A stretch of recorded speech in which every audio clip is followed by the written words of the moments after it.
Over 300,000 early pioneers pushed through Cumberland Gap to reach the American West. Today, millions follow that exact same route. The geography here is an anomaly. The park itself sits inside the Middlesboro crater, formed by a meteorite strike that left a natural 3-mile-wide passage through the otherwise solid wall of the Appalachian Mountains. During the Civil War, both Union and Confederate armies cleared trees and hauled heavy artillery up these steep, rugged slopes to fortify and control this gap, occupying it twice over the course of the conflict. Today, the National Park Service manages 14,000 acres of this terrain, containing 85 miles of intersecting trails. This bar chart shows the problem most people run into. You have an enormous 14,000-acre footprint weighed against a drastically disproportionate reality.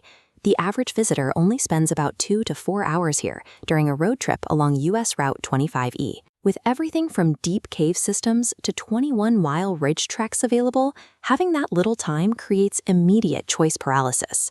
If you arrive without a specific objective, you will burn your limited time driving between the visitor center, scattered trailheads, and tour locations. To avoid a wasted stop, you need to match your actual time budget and your willingness to sweat to one of 3 specific visitor profiles. The first profile is the casual detourist. You have 2 to 3 hours maximum, and you want a moderate physical challenge. Your primary target is the Tri-State Peak Hike. This requires a 2.4-mile round-trip walk with a 652-foot elevation gain.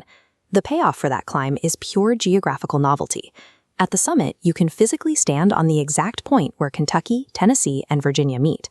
The downside is that the view at the top is partially obstructed by overhead power lines crossing the area. If you want better views with even less time, your secondary option is the Pinnacle Overlook. This is highly accessible. You can drive straight to the parking lot, and the path to the overlook is handicap accessible. From the cliff edge, you get sweeping, unobstructed 180-degree views of the valleys and the gap itself. As a casual detourist, you are trading deep historical context and solitude for quick, highly accessible visual rewards. The second profile is the guided history buff. You have a half to a full day to spend, and you prioritize education over physical exertion. Your first major option is the Subterranean Gap Cave Tour. This 18.5-mile cave system was used for saltpeter mining in the 1800s and later served as an underground military hospital. We know about the daily life and conditions of the soldiers here because they left behind personal journals and inscribed their names directly into the cavern walls. Your second guided option is Hensley Settlement, located at the top of Cumberland Mountain.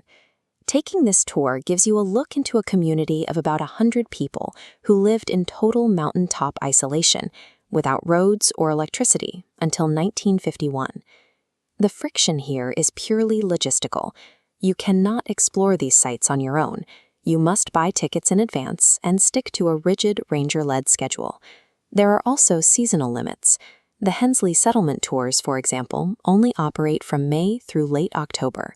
If you choose this profile, you get deep historical immersion, but you sacrifice your schedule flexibility and the ability to spontaneously explore the park.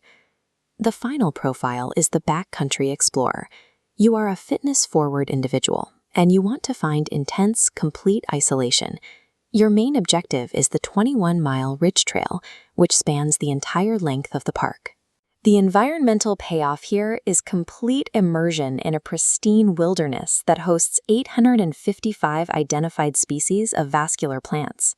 You also gain access to remote historic overnight sites like Gibson Gap and Martin's Fork.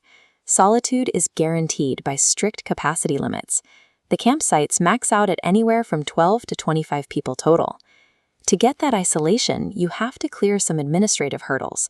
You can't just hike in. You must secure a free backcountry permit in person at the visitor center before you start. That permit process exists because you are entering active black bear territory. The safety protocols are non-negotiable.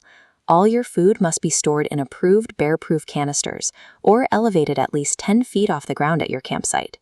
The backcountry gives you the ultimate wilderness experience, but it extracts a heavy physical toll and requires intense preparation. This decision tree maps out how to optimize your trip based on constraints. It starts with your time budget.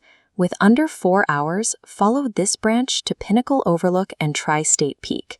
This path delivers high visual reward, but you'll share those views with crowds.